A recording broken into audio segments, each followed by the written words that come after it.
Hey everyone, welcome back to the channel tonight. We got another little update on our 1960 Ford mini pumper fire truck that we're building. And as you can see from the picture, our wheels came in today. And I have been sitting here working on these a little bit, getting some sanding done on them. Now nothing's glued in yet, but I believe we are set and we are pretty much in line with our front wheels. I'm going to pull these apart and show you guys what I had to do to them. Now I went ahead and glued this styrene rod in there because that sets my my length away from the frame, so I don't hit, or not the frame, but the leaf spring. I am away from the leaf spring. And these rims have a nice little lip on them. But one thing I did was I carefully drilled out the wheel when I got it in the mail today from Tim over at Ranger Detail Technologies. So if you guys are interested in a set of these, punch him up on the internet. He's on there. You can order anything you want. He's a really great guy to deal with. So I don't know how well this will show up, but in the center of this rim, there's a little dimple in the back of that. So what I used that for was to line my drill up and carefully drill down into that. Now I used, let me show you what I used here for that. I used my little pin vise to start it. Just very gently and very carefully worked my way down. And you have to be careful because this centerpiece right here, it's a little wobbly. I won't lie about that. But once I got the full depth of that drill bit, I came back with a handheld chuck drill. This is 110 thousandths drill bit, and I just followed that through that hole that I started, and I just went very, very carefully with it as to not break this off and, you know, not to splinter the 3D printed resin. So it's created a very nice hole, as you can see, nice and centered. So you just have to take your time with it. And then one thing I did have to do, what I do with that other wheel, here they are. When you get these from Tim, this is what you get. They got the little makings of a sidewall on one side, and then pretty much flat on the other. And if anybody knows, in the real world, your dual tires should never touch. That's actually against the law. There has to be a gap. So in order to get these to line up and fit, I had to sand each one of them down. And I came up with a total of about 320 thousandths. Like they're give and take within, you know, probably 5 thousandths of each other. But what I decided to do was I left a little bit of that face on one of them. I did sand a little bit off of that though. And then I inserted a nylon washer on the inside face of the inner wheel, because now when I stick them on there, now all this will get painted and then super glued into place, obviously. But when I stick that in there, I now have a consistent gap between those two tires. And the face of the wheel back here in the back is even with the tire. So when I go to install this, it will go all the way in.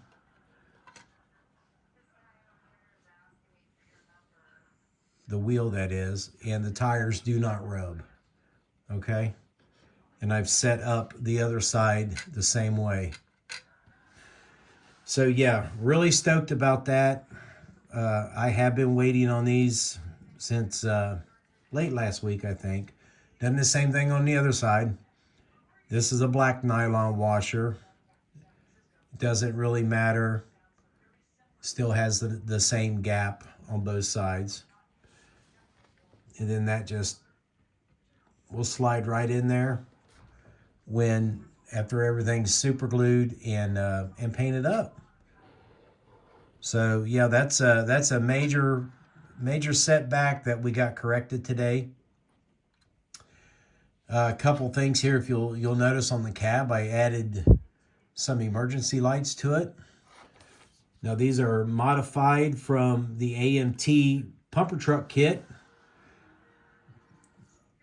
I drilled a hole, added a piece of 35,000 styrene in there, and put a piece of 3/32 tubing on it, so that when they set on the truck, the little pin will locate them, and then they'll set on that rod. So we have those two. I don't have that down all the way. There we go. We have those two on there. And then I modified the siren light for it that's going up here on the roof. And what I did today, I don't really want to touch this yet because it's got some fresh Molotov on it. But I made a bracket, a base for it, and a riser. And then I drilled a couple holes in it for a couple of dressmakers pins to look like bolts. So that will simply just get glued on top of the cab instead of the other one that had the paper clip in it and then went through. This will just get glued right on top. It will look, something like that, but in the front. But I re-chromed it today. So I'm going to try not to touch this for 3 or 4 days. And then we put another coat of clear red on that lens, which the lens is an old headlight lens. That's why it's got the pattern in it.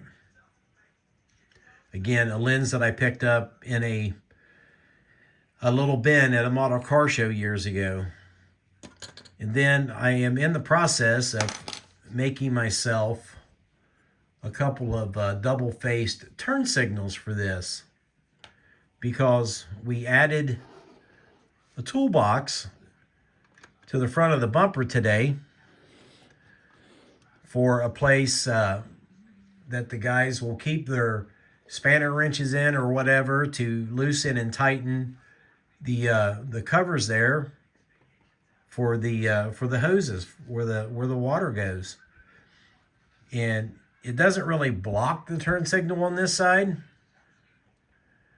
but I thought since this is going to appear to be like a larger truck, we might go ahead and just go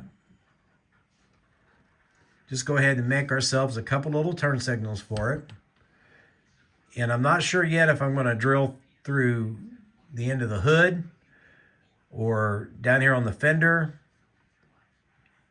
and we'll have those stuck out a little bit, or do I want to put them, back here? I'm not real sure yet. I'm going to have to look at some pictures online and see if I can find anything that resembles this. But we'll chrome these up. We'll paint one face clear amber, and we'll paint the other side clear red. So we'll have a double lensed turn signal. And on the inside of it, well, let me go back a little bit. That's a piece of 3/32 tubing. Nope, I lied to you. It's 5/32. 5/32 tube. I have a 3mm fashion jewel super glued in on one side, and then I sanded it flush. Then I turned it around and I stuck a piece of aluminum foil in there. Then I done the same thing. I super glued in another piece of fashion jewel, sanded it flush. So now when I use my clear paints on both sides, we won't have any bleed through. Okay, it'll be a solid, nice, clear orange on one side and the clear red on the other. Because if you don't put something in the middle to block it, the red will bleed through into the orange and it won't look right. So those are drying, and yeah, we're making some good headway on this guy. I'm happy with the way the toolbox came out. We finished the bumper. I think I showed that in my last video, but we can start probably tomorrow with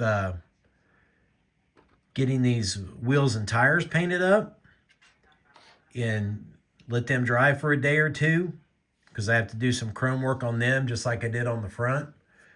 And we will be able to start our body back here. I was able to get my running boards sanded out. I'm super happy with those. About the same on both sides. And by getting these tires narrowed down, it will help in keeping all of this in line with each other. Now I should be able to make my bed for this, you know, starting possibly here and going straight back on both sides. And then the running boards should match up to the outside of this one.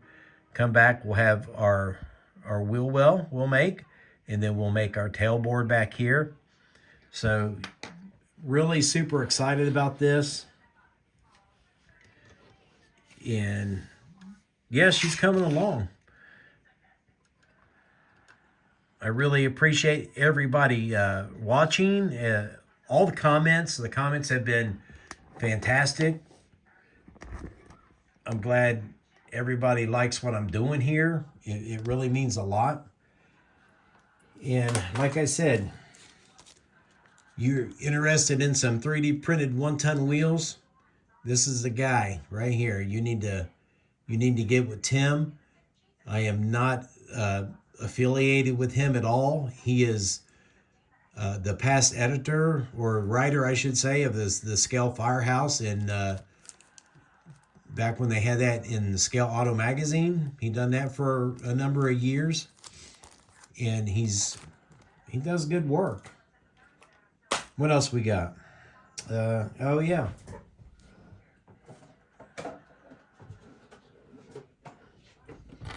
So I showed this to you guys a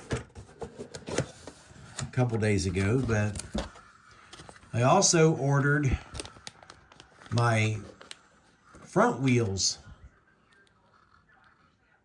So now we will be able to get on this Power Wagon soon and have the matching wheels on the front and the back,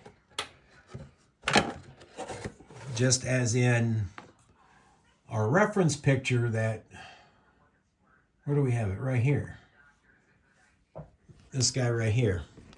You see how those tires, the wheels match in the front and the rear. I don't have quite the correct tire for it, but I'm going to use the tires that I got from Tim, so they match up really well with the wheels. So yeah, it's been a good day. Been a good day here at the shop, and this is going to be coming to the bench probably fairly soon. I'm not real sure if I want to do it next, or I want to do maybe my my box art build, so we can go ahead and get this light bar that I made off of the table. We still need to get back to our Aero Twin Sonic that I'm trying to do some tutorial videos on, but that's still here. And then, of course, I got a huge mess to clean up over here. But work continues. We made major progress today with these rear wheels. I am happy with the stance that we have, and I think this is going to turn out to be a really nice model when we get done.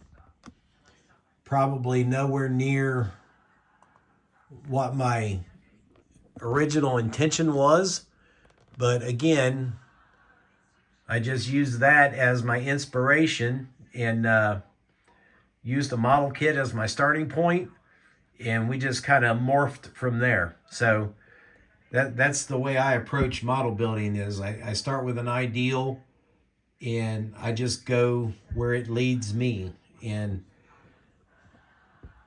you know, sometimes you have success, sometimes you don't. But big thumbs up, guys. Thanks for watching. I really do appreciate it. Thanks for all your comments. And with that being said, I will see you in the next video.